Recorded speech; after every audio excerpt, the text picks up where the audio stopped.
because marriage is based on such intimacy. Why would a man marry a woman and pay a dowry and open a house, put a roof? Hear this. Why would a man marry a woman and pay a dowry? So you hear a lot about how Islam is so feminist and the woman's money is hers and the man's money is theirs. There's a lot of talk about money and how much money she's owed and how the guy has to take care of her.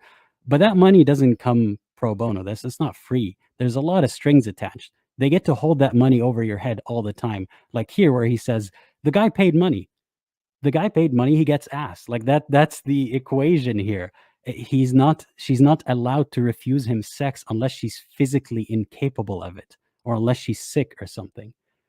But he paid money. He opened a house. He did the part that he's supposed to do. Why could she possibly say no? The roof and marry a woman and pay a dowry and open a house, put a roof on her head, provide for put a roof on her head, provide for her. So all of this that is presented sometimes as privileges or perks for women, it's not. It's a transaction. It's something that they will hold over your head very often, and it's something that if they pull from underneath you, if the rug gets pulled from underneath you, you're by yourself. You're on the street. You don't know what to do. You don't have a marketable skill because you don't know how to provide for yourself.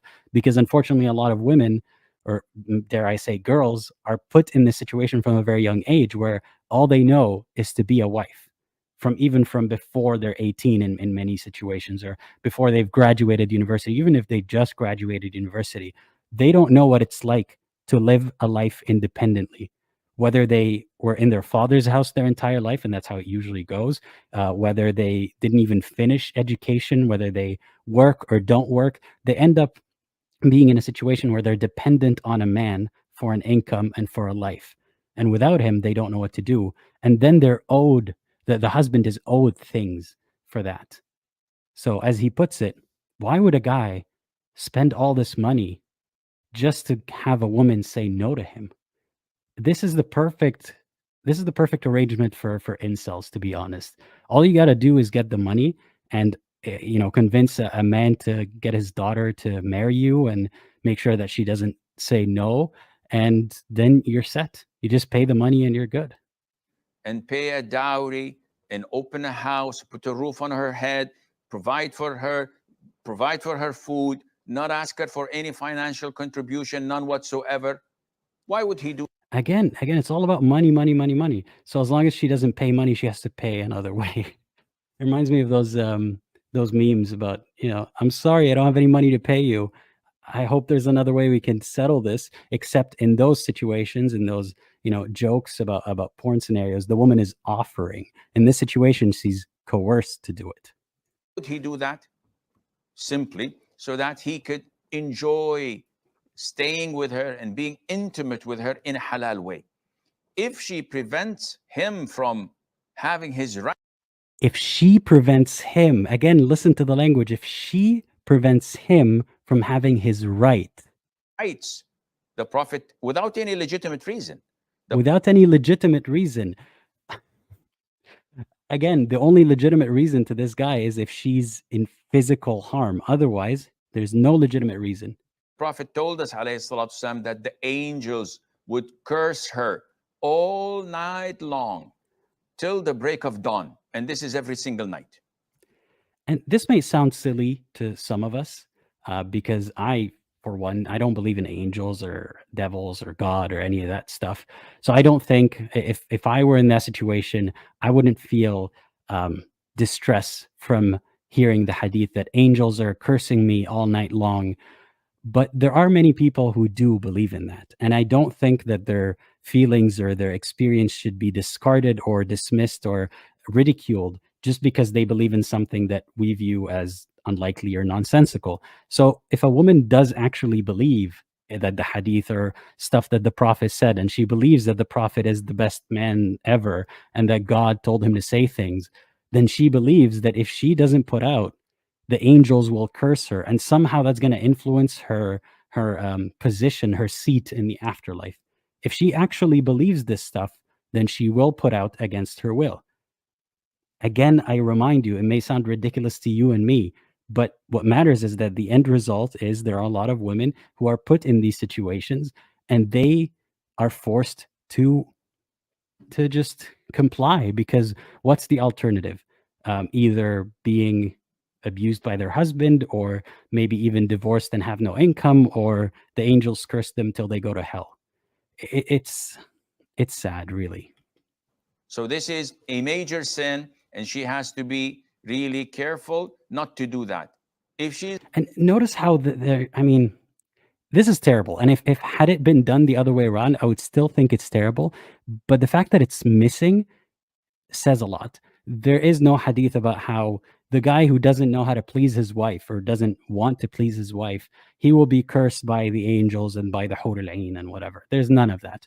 There's no hadith about how the guy who can't get it up for his wife is a terrible person, or the guy who doesn't want to put in the effort. None of that stuff.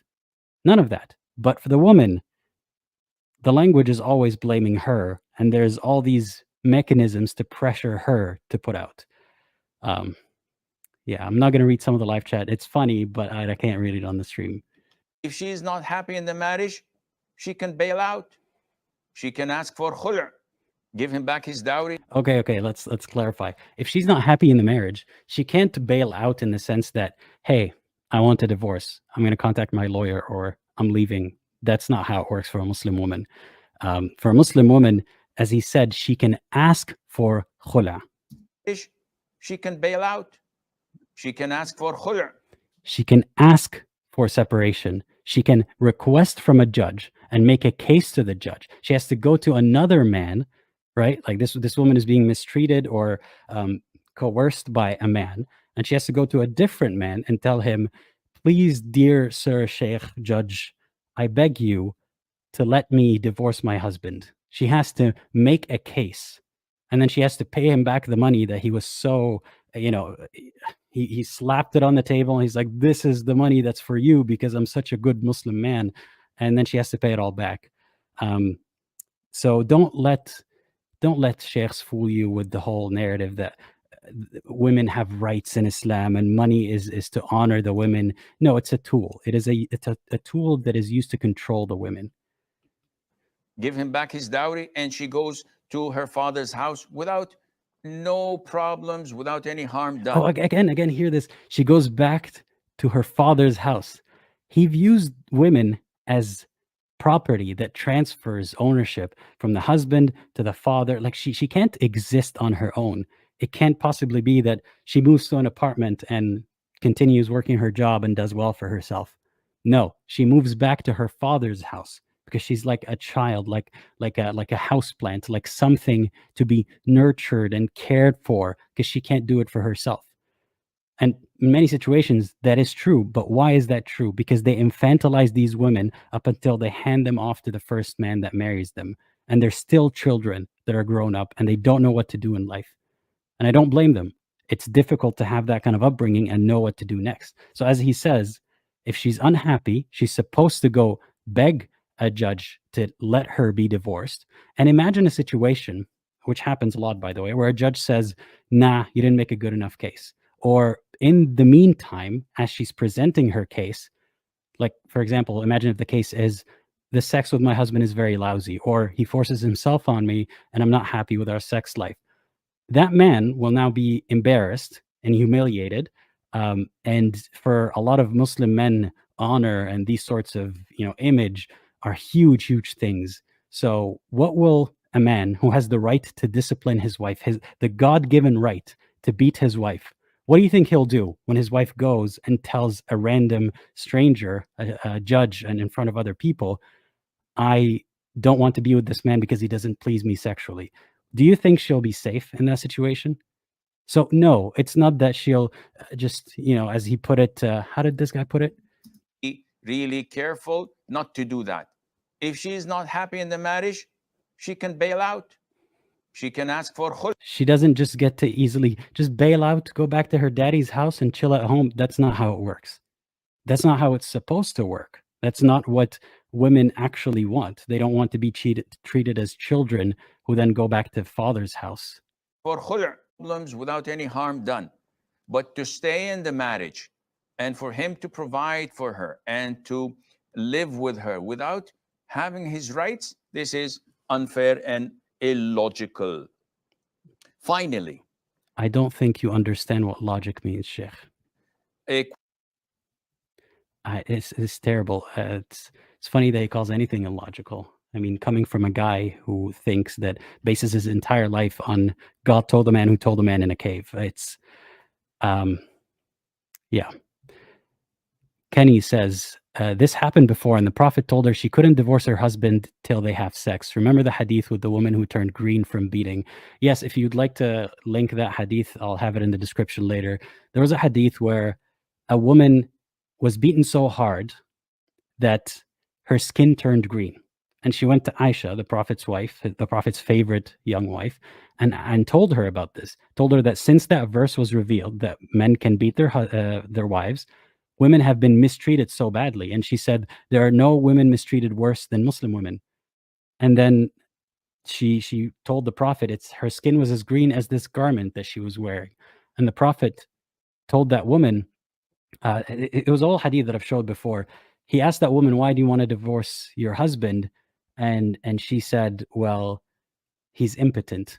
And the guy said, no, I'm not. And he had 2 children. And Muhammad said, well, if you want to go back to your ex, you have to have sex with your husband before you can get a divorce and then go back to your ex. It was a whole convoluted mess. So no, it's not like she can easily say, hey, I don't want this marriage anymore. He could force her to have sex with her current husband. It's terrible. Now, I told you it gets worse, and I will fulfill my promise because it gets much, much worse.